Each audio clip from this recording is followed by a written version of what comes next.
Okay, so today we are on lesson 7.2 for math, and we're still working on geometry time, and it'll be pages 155 and 156 in our homework and remembering packet that you can ask your mom or dad to help you print out or look at it on your iPad and fill it in with your finger. But today we are continuing working with the hours. We're just working with hours, we're not working on half hours.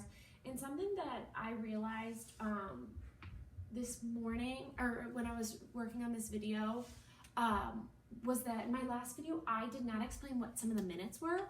And I just want to remind everyone, and I know this is something that we talked about in school, but it's been so long. When the big hand is up at the tippy top, the minute hand is saying that's a 0, 0. So it's like when Miss Doyle was little, her mom and dad used to say, you cannot get out of bed until 7:00. So I knew that was called 7 o'clock. So it meant that the tall hand had to be on the 12 because that means 0, 0. And my hour hand, the big one, remember yesterday we were talking about how it's a little shorter and it's a little bit thicker, kind of like that. So that means that this time is 7:00, 7 o'clock. So I could write it as the hour is at 7 and the minutes are at 0, 0. One little hint for today, all of the minutes are going to be at what? 0, 0. You're so right. You're so smart. So I'm going to erase that. And I'm going to erase this hand. We're going to do another one. How about if the hour hand, remember the shorter one that's a little thicker? It's right here. What is the time? Everyone think of what the time is. You're right, it's 4 o'clock.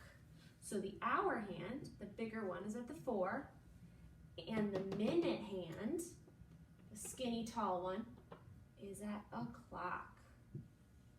Perfect. Let's do one more.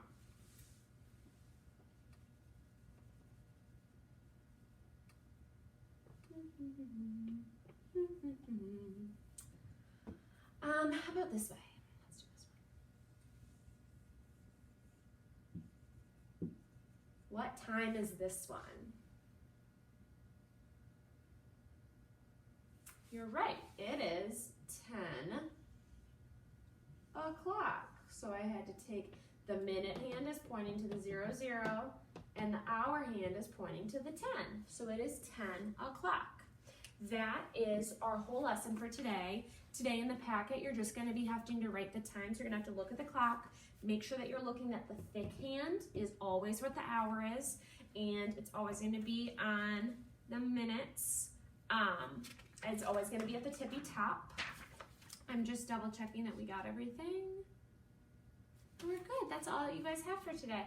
This is my last lesson for the week. So if anyone's having a hard time with this or struggling, please let me know and we can schedule a Zoom.